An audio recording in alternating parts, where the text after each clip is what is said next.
لقيت بعض الناس خلال الفترة الأخيرة بدأوا إن هم يتبعوا سياسة كده مع اليوتيوب، وبدأوا إن هم يمشوا على الموضوع ده، وفاكرين إن هم ممكن إن هم يضحكوا على اليوتيوب، أو بمعنى أصح يفتكروا إن الموضوع اللي بيعملوه ده يجيب من خلاله مشاهدات ويجيب من خلاله مشتركين، ويفتكر إن هو كده بيلعب لعبة مع اليوتيوب، أو بمعنى أصح بيضحك على اليوتيوب. ولكن خليني أقول لك إن اليوتيوب في الفترة الأخيرة حرفيا ما بيرحمش أي حد على الإطلاق، وحرفيا ما بيرحمش مخالف زي ما أنا جيت قلت قبل كده، وما بيسمحش بأي مخالفة تبقى على المنصة بتاعته بأي شكل من الأشكال. وخليني اقول لك برضو ان انت بتتعامل مع منصه عالميه، يعني منصه بتعمل كل يوم تحديثات، يعني منصه عايزه منشئ المحتوى ان هو يبقى بمعنى اصح الا فاتح قناه جديده على اليوتيوب يبقى المحتوى بتاعه اصلي وحصري بنسبه 100%، وما بيقبلش فيه الغلط باي حال من الاحوال. تعالوا كده مع بعضينا نفهم الدنيا فيها ايه، عشان اقول لكم ممكن حاجه شبه كده انت تكون بتعملها في قناتك، ممكن حرفيا ان هي تودي قناتك في حته ثانيه خالص، وتعرض قناتك للاغلاق، وتعرض قناتك لانذارات حقوق الطبع والنشر، وتعرض قناتك لسياسه المحتوى المخادع والغير مرغوب فيه، وحاجات كتيره جدا. السلام عليكم. انا كنت بعمل فيديوهات، بعمل دمج لفيديو جزء بتاعي وجزء جايبه من بره، وبلحمه في بعض وانزله، وبعد كده بقص الجزء الثاني وبسيب الجزء بتاعي ده. فهل اليوتيوب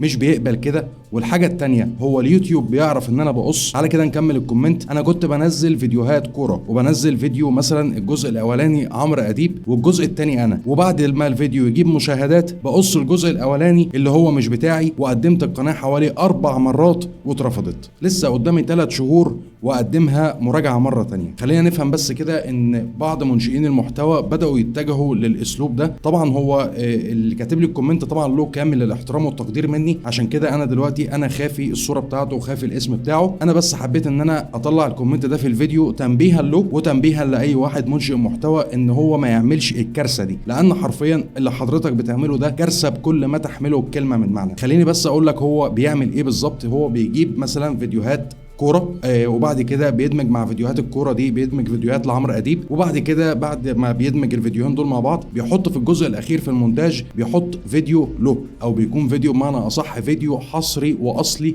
له. بعد كده بيروح رافع الفيديو ده على اليوتيوب. طيب حد دلوقتي هيقول لي ازاي بعد ما بيرفعه على اليوتيوب بيروح قاصص الجزء ده؟ انت بكل بساطه لو جينا دخلنا مثلا على اي فيديو من فيديوهات قناتي، وليكن تعالى كده مثلا ندخل على الفيديو ده لو جيت دخلت عليه بالشكل ده كده، عندك حاجه هنا على الجنب اسمها اداه التعديل. اداه التعديل دي انت لو دخلت عليها بالمنظر ده انت هتلاقي عندك هنا حاجات كتيره جدا، ولكن انا ما يهمنيش اي حاجه من دول. انا يهمني الجزء الاولاني ده اللي هو قطع الفيديو واقتصاصه ودمجه، وهو ده اللي كان بيعمله بالظبط. كان بيعمل قص للفيديو كانه ان هو بمعنى اصح بيمنتج الفيديو، وبيروح شايل الفيديوهات بتاعه الكوره وشايل الفيديوهات بتاعه عمرو اديب اللي هو كان حاططها، وبعد كده بيجي على الجزء بتاعه هو ده بس اللي بيسيبه. وبعد ما بيخلص خالص بيلاقي هنا كده كلمه نشر او بيلاقي كلمه تم. طيب انت دلوقتي لما تيجي تعمل حاجه شبه كده، خليني اقول لك ان انت كده بتعمل حاجه اسمها مخالفه سياسه المحتوى المخادع والممارسات الاحتياليه. يعني ايه الكلام ده؟ انت بكل بساطه انت دلوقتي كده بتخدع المشاهدين.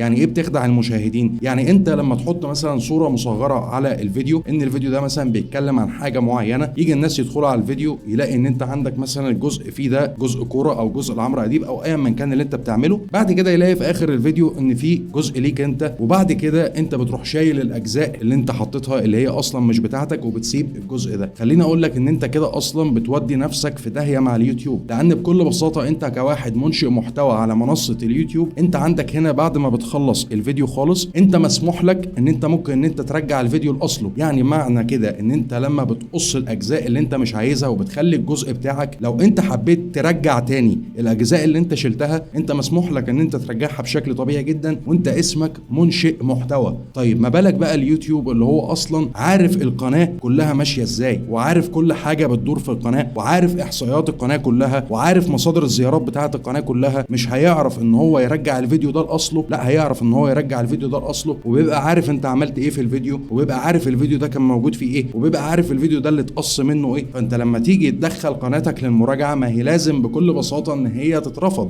ما هو هتتقبل ازاي في برنامج شركاء اليوتيوب؟ انت كده بالنسبه لليوتيوب انت بتعمل محتوى مش بتاعك. طب ازاي يا عم هشام اذا كنت انا اصلا في الاخر خالص حاطط جزء من الفيديو والجزء ده بتاعي، بس انت في اول الفيديو انت شايل اصلا اجزاء مش بتاعتك؟ فانت كده بتضحك على اليوتيوب، واليوتيوب حرفيا ما بيضحكش عليه. وتعالى كده مع بعض بعضينا نبص على سياسة المحتوى المخادع والغير مرغوب فيه والممارسات المخادعة. لو جينا نزلنا تحت بالشكل ده كده، انا كل ده مش هاممني في اي حاجة خالص، لان كل ده انا اتكلمت عليه هنا في القناة، بس في حاجة معينة انا لازم ان انا اوضحها لك. المحتوى التابع لجهة خارجية، احداث البث المباشر التي تعرض محتوى غير مسموح به تابع لجهة خارجية ولم يتم تصحيحه بعد تلقي تحذيرات متكررة بشأن احتمال إساءة الاستخدام، ويجب أن يراقب مالكو القنوات أحداث البث المباشر الخاصة بهم بنشاط وتصحيح أي مشاكل محتملة بدون أي تأخير. دي الحاجة الأولانية اللي أنت ممكن إن أنت تعرض نفسك ليها، ومش شرط إن هي تكون عن طريق بث مباشر. أنت ممكن فيديو شبه فيديو الكرة اللي أنت واخده، أو فيديو شبه فيديو بتاع عمرو أديب اللي أنت واخده، دي أنت ممكن تعرض قناتك لأن أنت تاخد مطالبة بحقوق الطبع والنشر، ويجي لك كذا إنذار ورا بعضه، وساعتها قناتك تتقفل بشكل كامل من على منصة اليوتيوب، حتى إذا كان مش بث مباشر. يعني مثلا في قنوات ممكن مثلا القنوات دي يكون محتواها رياضي، المحتوى بتاعها ان هي مثلا بتقدم محتوى رياضي او بتتكلم عن الرياضه، تيجي مثلا في ماتش زي ماتش الاهلي والزمالك تيجي تروح فاتحه بث مباشر، مثلا مصوره شاشه التلفزيون او ايا من كان، تفتح بث مباشر تعرض اللي بيتعرض على التلفزيون او تعرض الماتش بمعنى اصح. ساعتها كده المحتوى ده يعتبر محتوى مضلل ومخادع، لانه محتوى بيبقى مش بتاعك، بيبقى تبع القناه اللي هي عامله اصلا البث من عليه، فساعتها كده هو ده المحتوى التابع لجهه خارجيه، وده بينطبق برضو عليه حقوق الطبع والنشر وانذارات حقوق الطبع والنشر، او بمعنى اصح اي حاجه انت بتاخدها وما بتكونش تابعه ليك. الحاجه اللي بعد كده البيانات الوصفيه او الصور المصغره المضلله، استخدام عنوان او وصف او صور مصغره تضلل المستخدمين ولا تعكس محتوى الفيديو الحقيقي. وده بكل بساطه برضو اعتقد اللي انت كنت بتعمله ان انت بتضلل المشاهد عن طريق ان انت بتحط صور مصغره او بتحط مثلا عنوان بيدل على محتوى معين في الفيديو، وبعد كده انت بعد ما بتحط العنوان ده وبتحط الصوره المصغره وبتيجي تنشر الفيديو على اليوتيوب، فطبعا بيجي لك عليه مشاهدات وبيجي لك عليه مشتركين وبترفع عليه فعلا المشاهدات، ولكن بعد كده انت لما تيجي تقص الفيديو بحيث ان انت تسيب الجزء بتاعك بس هو اللي موجود، ساعتها ده بيعمل لك مشكله كبيره جدا، وساعتها قناتك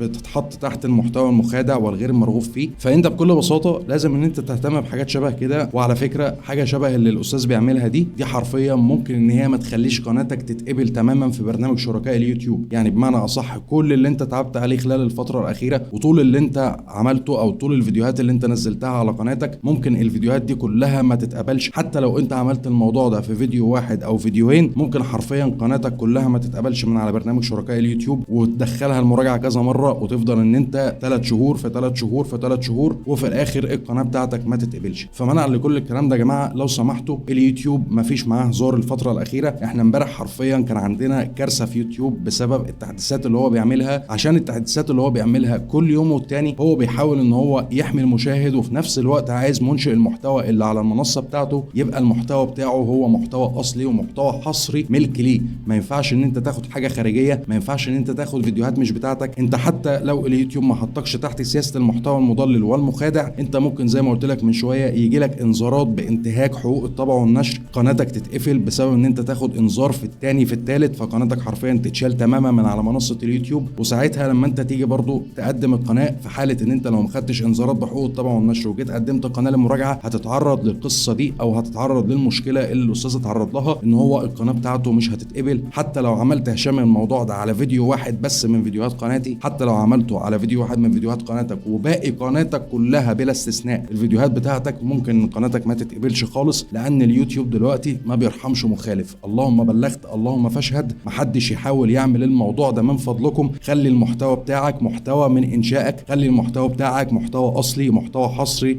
محتوى ملك ليك، عشان تضمن قبوله بنسبه 100% في اليوتيوب. وساعتها لما انت تعمل محتوى اصلي ومحتوى حصري ويبقى المحتوى بتاعك من انشائك، انت ما فيش اي حاجه تقلقك على الاطلاق، علشان انت كده اليوتيوب بمعنى اصح ملوش عندك اي حاجه. وساعتها لو حطك في مشكله او قال لك ان القناه بتاعتك عليها محتوى مضلل او مخادع، او ان القناه بتاعتك المحتوى بتاعها معاد استخدامه، ساعتها هتقدر ان انت تقدم اعاده النظر وهضمن لك قبوله بنسبه 100%. لكن الكارثه اللي انت عملتها دي مش متاحه تماما دلوقتي في يوتيوب، لان اليوتيوب دلوقتي غير زمان. اليوتيوب فترة ما احنا بنتكلم دلوقتي مع بعضينا غير شهر فات، ومن شهر فات غير سنة فاتت. اللهم بلغت اللهم فاشهد. لو عندك اي استفسار او عندك اي سؤال اكتب لي تحت في الكومنتات وهرد عليك. لايك وشير وسبسكرايبك، واشوفك الفيديو الجاي.